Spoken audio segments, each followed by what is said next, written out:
Hello. I have an interesting article to read for you, to tell you about. It's in the our town downtown, about a bookseller. Braves cold streets and lukewarm market. We'll take a look at this right now. Zachary Aptekar sets up shop selling books downtown. Here he is, Zachary Aptekar. But business isn't as robust as it was. Here he is with his book stand right here. Zachary Aptekar by Owen Agnew. It's Saturday afternoon in November, sunny and brisk, but not too cold. Still decent weather for selling books. Zachary Aptekar has set up his table just east of Washington Square Park, next to a food truck in front of the NYU Business Library. Toward the front, a row of books leans vertically against the boxes behind them. Their covers visible to people walking by. Kurt Vonnegut, Catcher in the Rye, Sun Tzu's The Art of War. Most people glance at the books on display as they walk by, mildly curious and keep walking, but a few pause and browse. Zachary sits quietly in the open side door of his minivan behind the tables of books.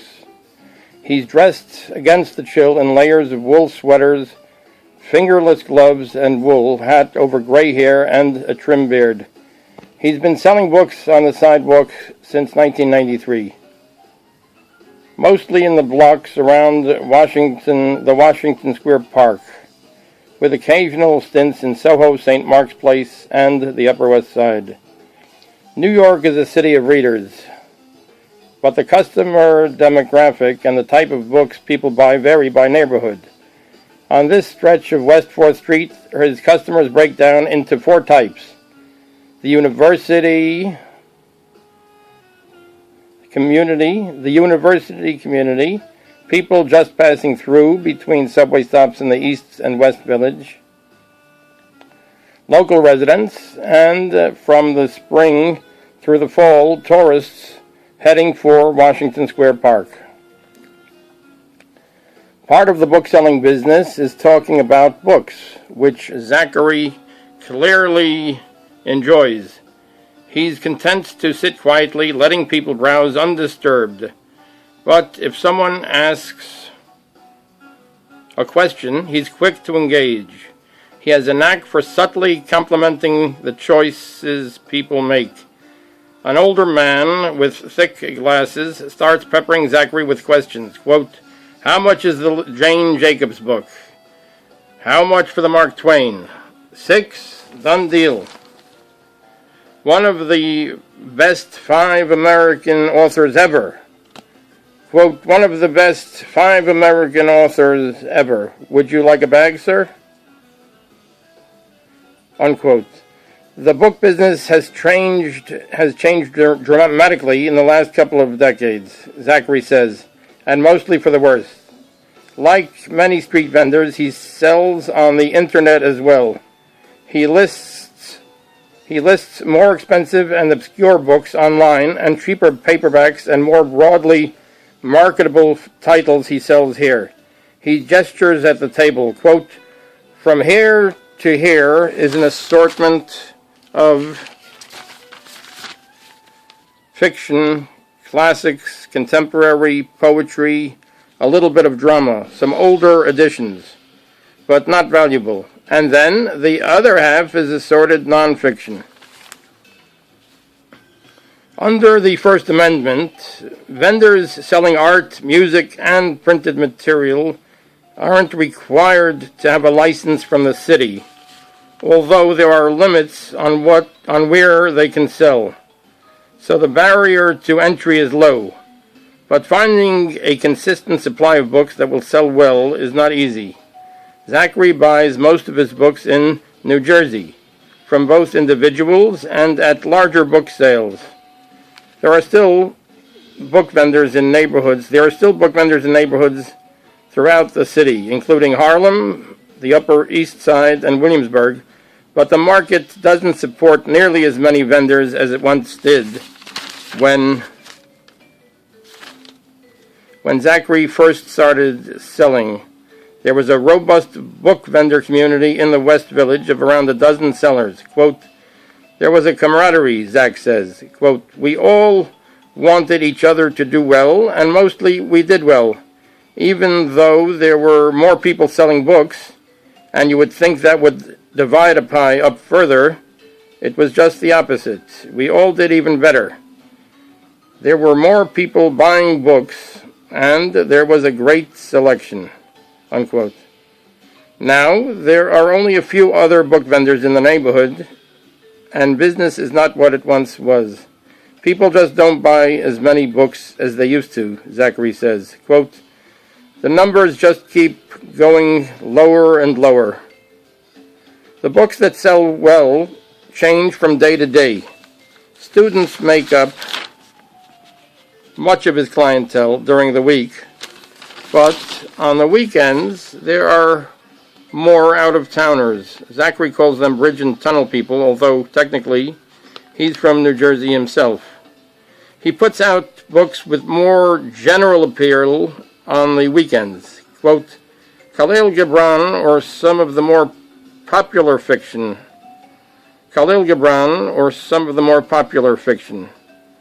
Most of the people passing by during the week, they're beyond all that. I might put out In Cold Blood or something like that, even though that still sells pretty well universally. Maybe something like this, quote, unquote. He grabs a copy of Valley of the Dolls and puts it up with the other display books. It's important to match your inventory to your clientele. A Lee Iacocca autobiography, for example, quote, is not a bad book, but it's not appropriate for St. Mark's Place, unquote. Some years back, when it got too crowded in the West Village, Zachary tried selling up on 72nd and Broadway. Quote, it's probably the most literate neighborhood in Manhattan, if not the 5 boroughs, unquote. But there isn't a student population there like there is around NYU. Quote, I was able to sell hardcovers, but paperbacks and the kinds of books that students buy didn't do well. End quote. Zachary's own reading interests.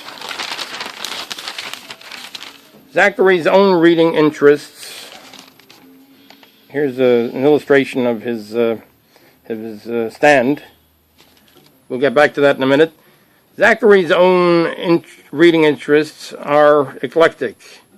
If he comes across something he hasn't seen before, he may put it aside before listing it online or putting it on the table to sell. Quote, you need 20 lifetimes to read just what's worthwhile. It never ends.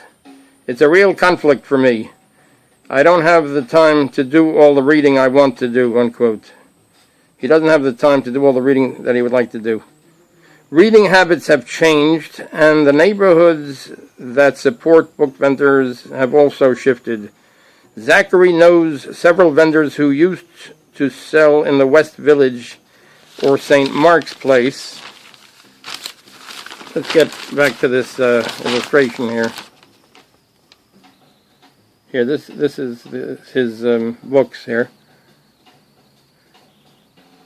Zachary knows several vendors who used to sell in the West Village or St. Mark's Place who have decamped for Brooklyn, where there's a lot of foot traffic, on Bedford Avenue in Williamsburg on the weekends. But from what he's learned, the book-selling scene in Brooklyn has changed in the last decade as well. Williamsburg is more crowded now, but gentrification has also pushed out many of the artists, musicians, and creative types who initially made the neighborhood a good place to sell books. Many book vendors sell throughout the winter. But for Zachary, there are only a couple more good weekends left for selling books. Cold weather, wind, and precipitation tend to discourage casual browsing, and Zachary stops making the drive from New Jersey once the weather dips below about 40 degrees. He focuses on his online sales in the colder months. In the row of display titles at the front of the table, Jane Jacobs' The Death and Life of Great American Cities sits a few spots down from The Death and Life of Malcolm X. That elegiac title phrase could also be applied to the book vendor business in New York, at least as Zachary describes it. Quote, "It was fun at one point," he says, quote, "with all those wonderful people, the camaraderie, the wonderful books that we'd see on each other's tables, and the whole scene. It was really quite nice. It's not that anymore. It's not that anymore. But I can make money at it, or I used to. So if that's still viable, if I can physically still do it, I guess I'll be doing it." He'll be back in the spring. So Zachary will be back in the spring at his stand. So here we have the view of his table. Aptekar carefully selects which books to display up front in order to attract more customers. This is from the Our Town Downtown Community Newspaper, November 28th, 2013. So here he is once more, Zachary Aptekar. Zachary Aptekar at his stand. Okay, thank you very much for tuning in. Thanks a lot. Take care.